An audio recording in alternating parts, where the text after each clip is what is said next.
Salve, queridos! Hoje o tema é o tema mais importante de todo o calendário.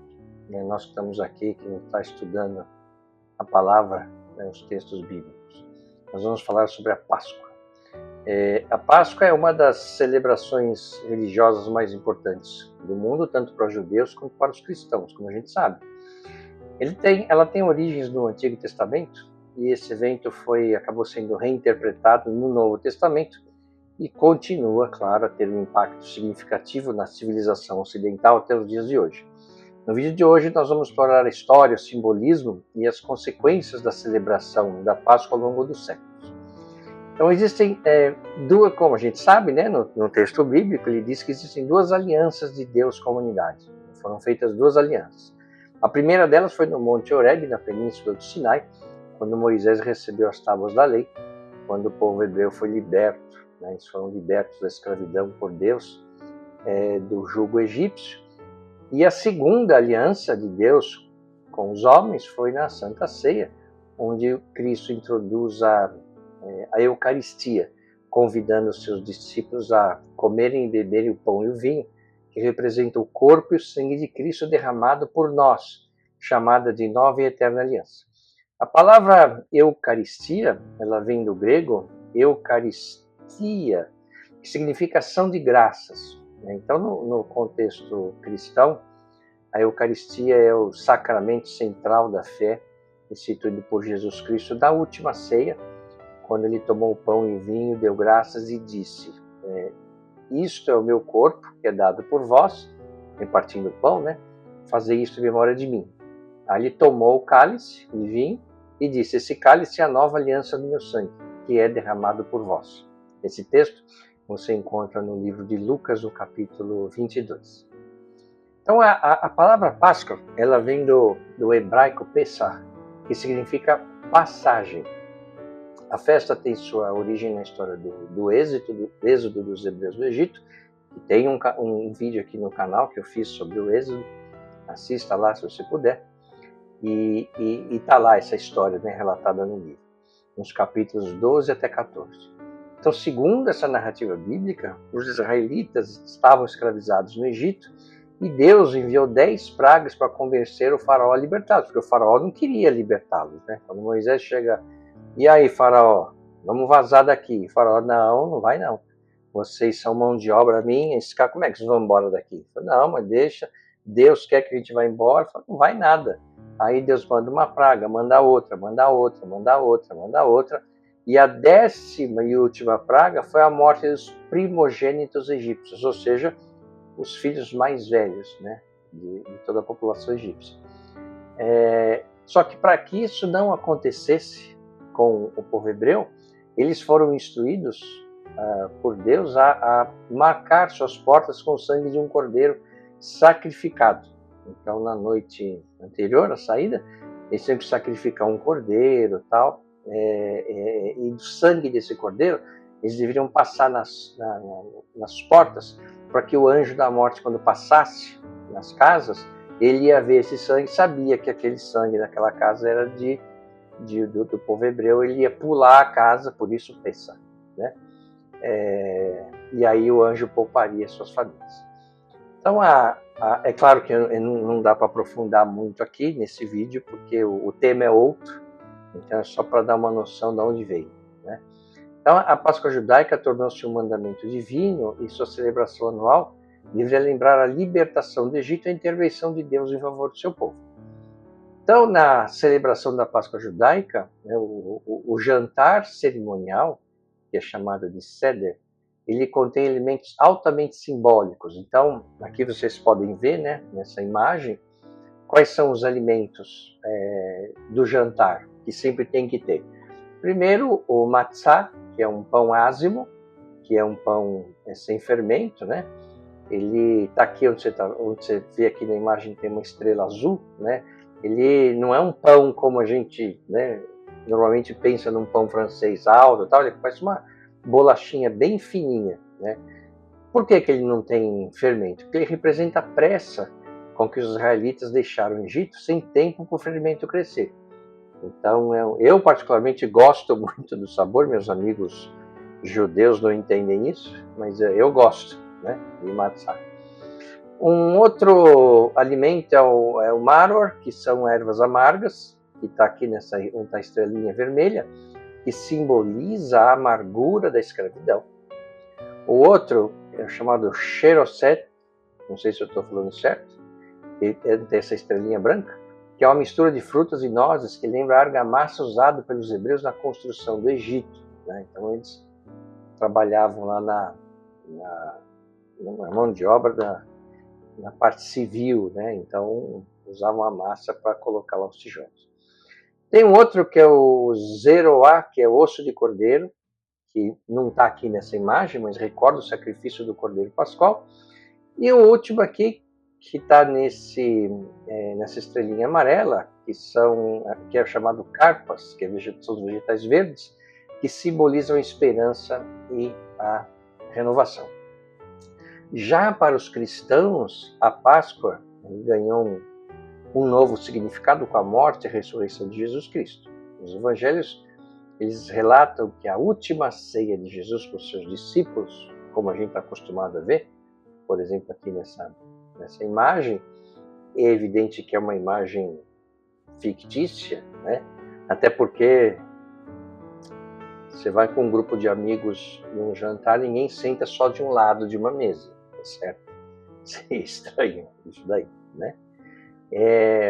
Mas para retratar todos Jesus e os apóstolos, então foi feito assim para que a gente pudesse ver todos eles, né? Então essa última ceia, o que era? Era uma refeição pascal judaica. Eles estavam lá no jantar da Páscoa, então do Pessah, no caso.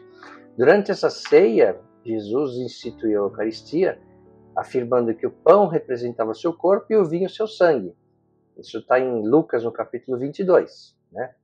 E foi nesta ceia que Jesus disse que um dos apóstolos iria traí-lo. A crucificação de Jesus ocorreu durante a Páscoa judaica, e muitos teólogos veem uma conexão entre Cristo e o Cordeiro sacrificial da Páscoa, que foi sacrificado.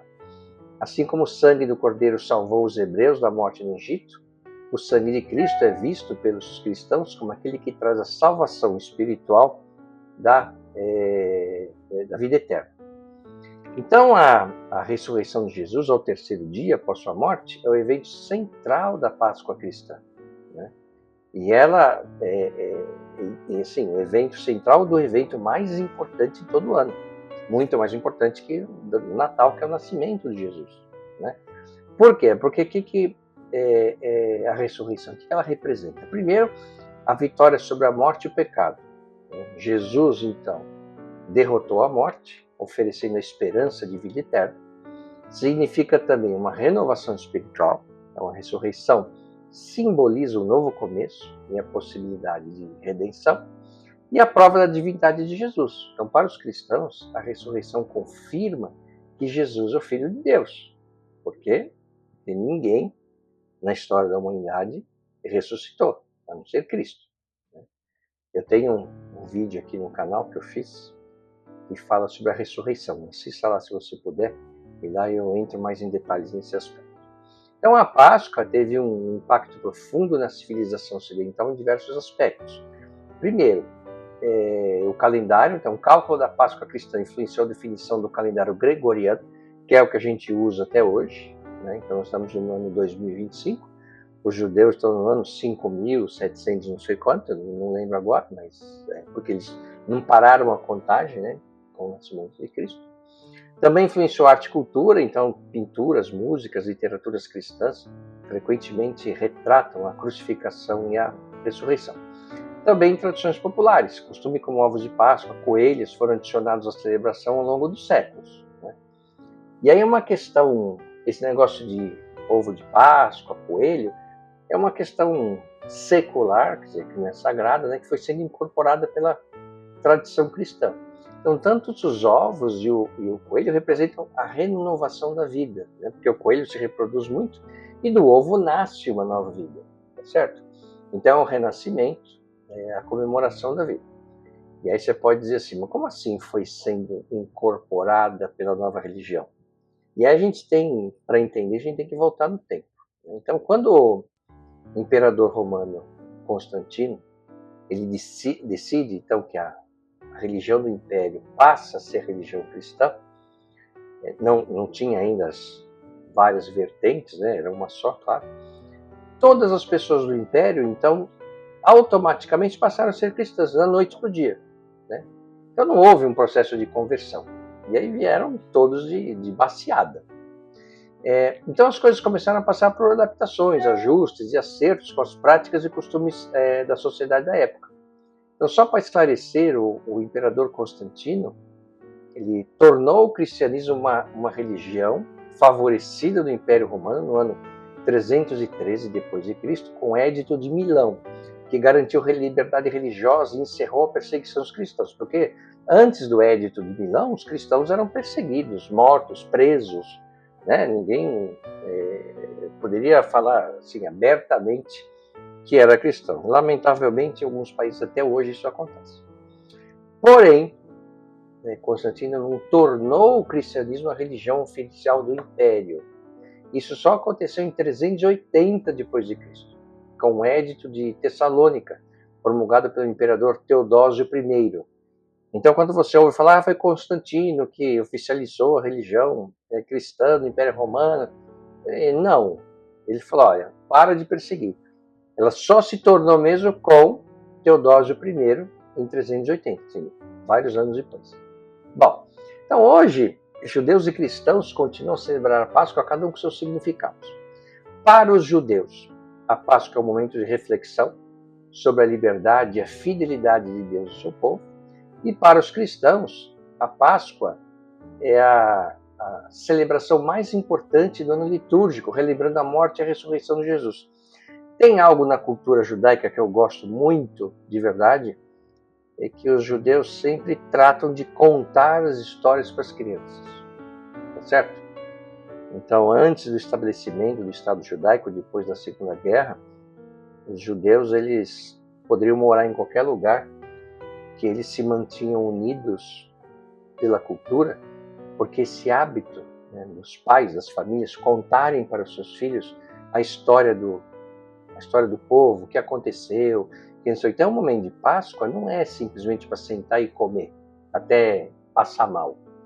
Existe um momento, então assim, existem os alimentos, como eu mostrei na imagem, cada um tem seu significado, então a história é contada, a escravidão no Egito, né, a saída do Egito, por que se come isso. Então existe a manutenção, né, da origem, da história que foi contada, a história dos antepassados. Isso é muito importante. Por quê? Porque reforça a união, né, e a cultura de um povo.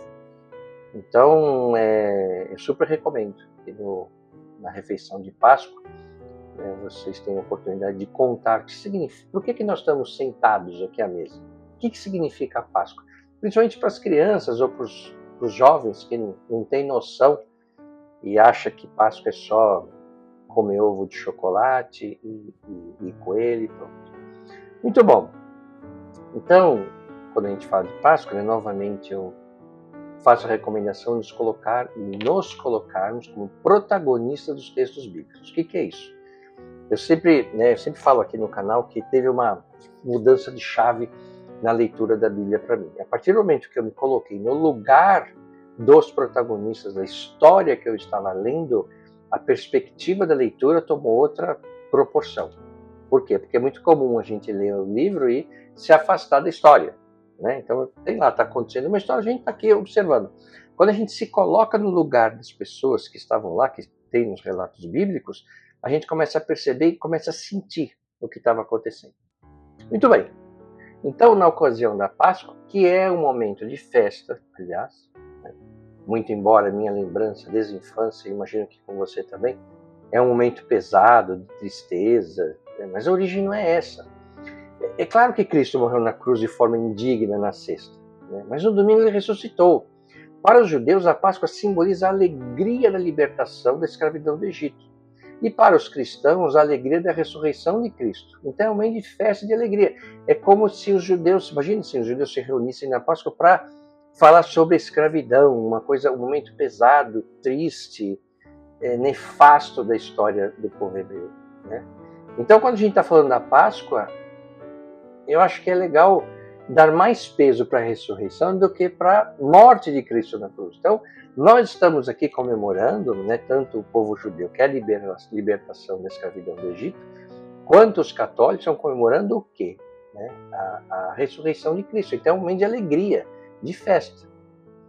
Aí você fala assim, mas só Cristo ressuscitou, né? Bom, literalmente sim.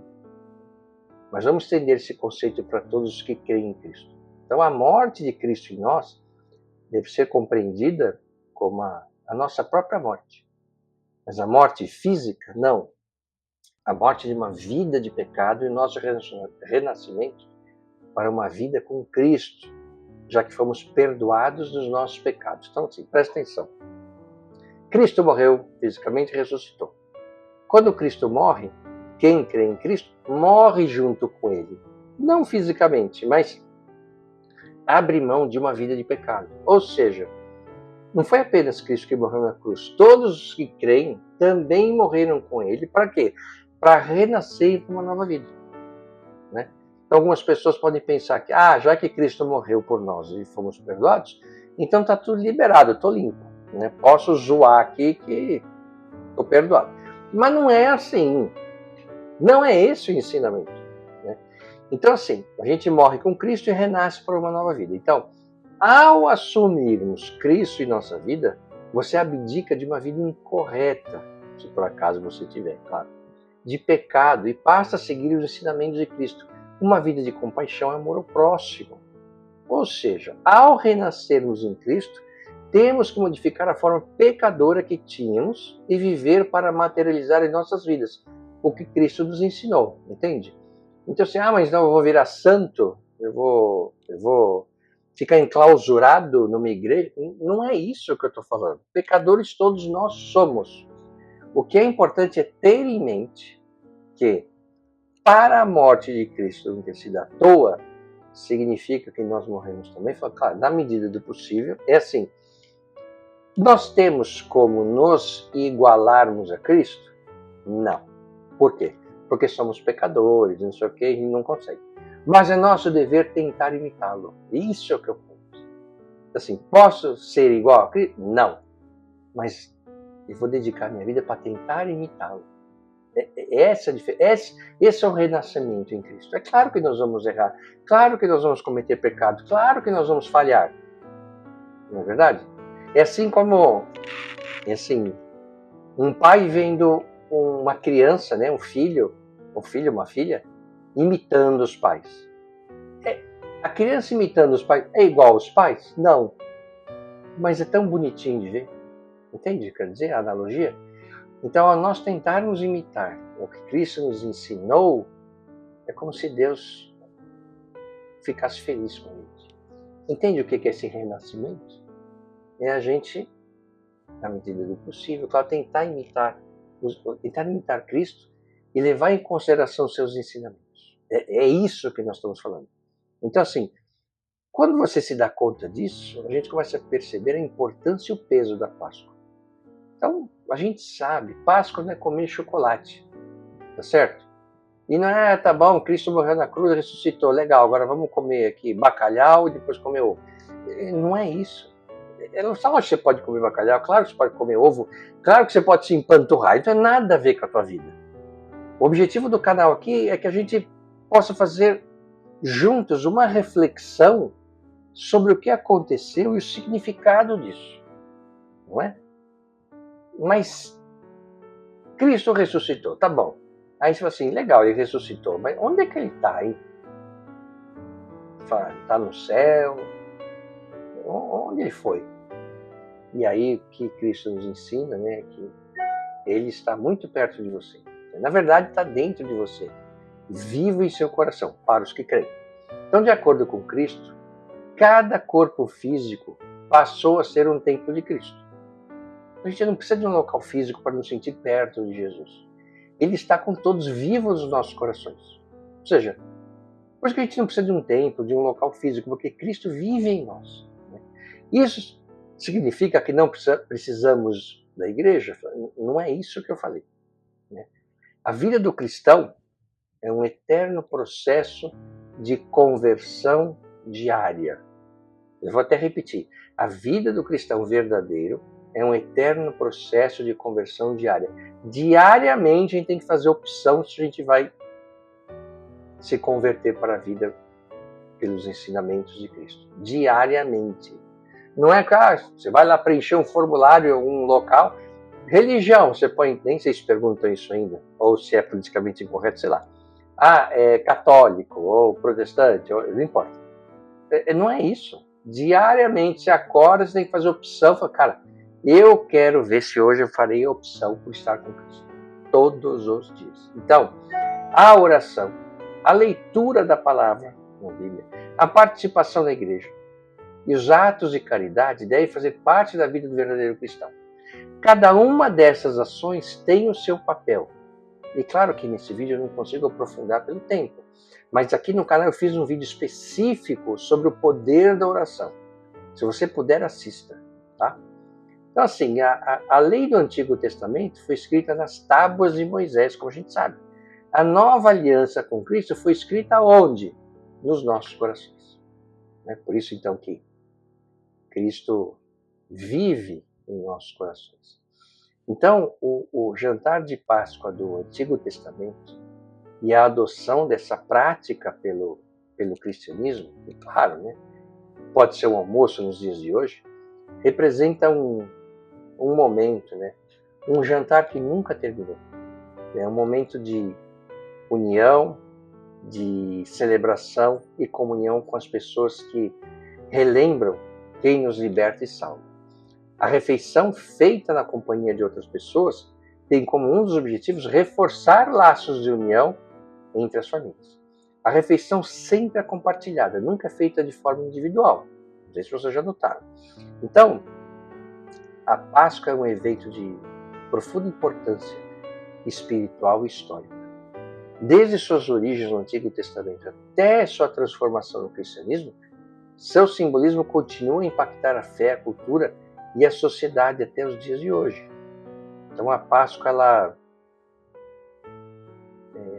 continua sendo um dos eventos, como eu comentei, religiosos mais importantes do mundo ocidental. Para os judeus, então, é a lembrança da fidelidade de Deus e da libertação do Egito.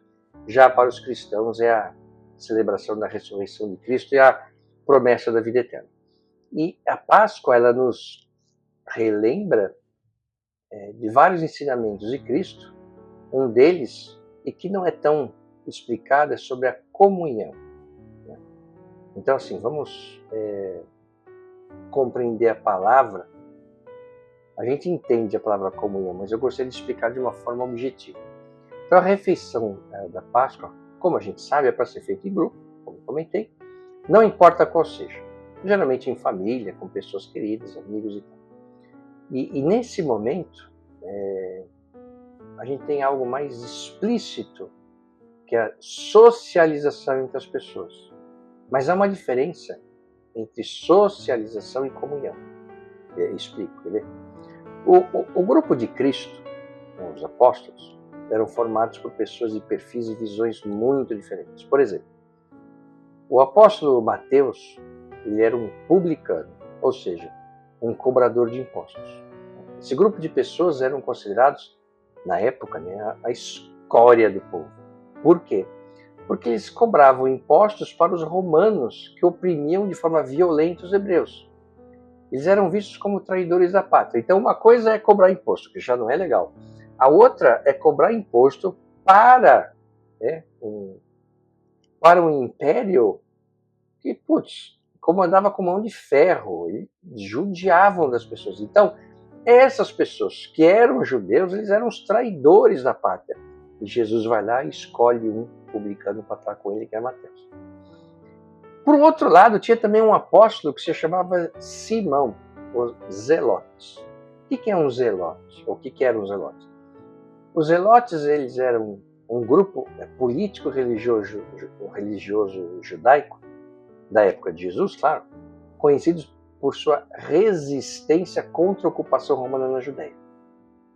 Eles eram, então, um grupo nacionalista radical que acreditava que o povo judeu deveria ser libertado do domínio estrangeiro, mesmo que isso exigisse o uso da força. Então, era um grupo que falava, cara, não vamos baixar a cabeça para Roma, coisa nenhuma. Vamos pro pau com esses caras. Então era um grupo bem radical. E dentro dos zelotes tinha um outro mais radical ainda, que eram os sicários. Sicário significa como se fosse uma adaga, uma facada, né? Quer dizer, era para matar mesmo. Então era o pessoal barra pesada que ia para... Cara, não vou aceitar isso e nós vamos através da guerra, se precisa matar, nós vamos matar, para libertar o povo do jugo romano. Então, assim, e esses zelotes surgiram por volta do século I, depois de Cristo, né, com um movimento contra essa presença romana em Israel. E a ideologia que eles compartilhavam era baseada na crença que somente Deus deveria governar o povo judeu, rejeitando qualquer autoridade humana imposta como a de César. E o que o Império Romano falava? Cara, vocês têm que adorar César como um deus. Imagina que o povo judeu ia fazer isso. Nunca. Por isso que a região era complicada e por isso que os romanos, cara, não tinham paciência com essa região. Tanto é que no ano 70 e pouco, eles acabam com, destroem o templo, acabam com os judeus, dispersam os judeus da região. Né? Então, mas voltando, no pequeno grupo de Cristo, 12 pessoas, os mais próximos, ouviam duas pessoas absolutamente diferentes. Mateus, que era mal visto porque era cobrador de impostos, e Simão, o zelote, que era, se preciso for, um assassino. Eu fico pensando, acho que um RH jamais contrataria essas duas pessoas para trabalharem no mesmo grupo. Então a mensagem de Cristo, cara, todos são bem-vindos. Tanto é que Cristo curava, né, filhos de soldados romanos, e o próprio grupo falava, como que você está ajudando soldados romanos? Ele falava, o reino de Deus é para todos, certo? Então, esse grupo de Cristo, é isso que eu queria falar, ele além da socialização. Cristo nos ensinou sobre a importância da comunhão entre pessoas, mesmo as que pensam de forma diferente de nós. E o que acontece, como vocês sabem, né? E isso é muito difícil de acontecer nos dias de hoje. Né? O momento que a gente vive da humanidade de separação, segregação. Um é de um grupo, outro é de outro. Quantas amizades, famílias, né, rachadas por conta de extremismos, certo? Então vamos lembrar desse momento aqui, ir além da socialização, mas pensar também na comunhão entre as pessoas, em que esse momento de Páscoa possamos refletir sobre a importância da comunhão com todos, indo além da mera socialização. Nos dias de hoje a Páscoa nos convida a refletir sobre libertação, renovação e esperança. Seja na tradição judaica ou cristã, esse evento nos lembra que Deus está sempre presente, conduzindo o seu povo para um futuro de paz e redenção. Muita paz, um abraço e até o próximo vídeo. O que você acaba de assistir é um resumo, está repleto de simplificações, mas a visão geral é esta mesmo. Agora, se você quiser saber como de fato tudo aconteceu, aí você vai ter que ler a Bíblia.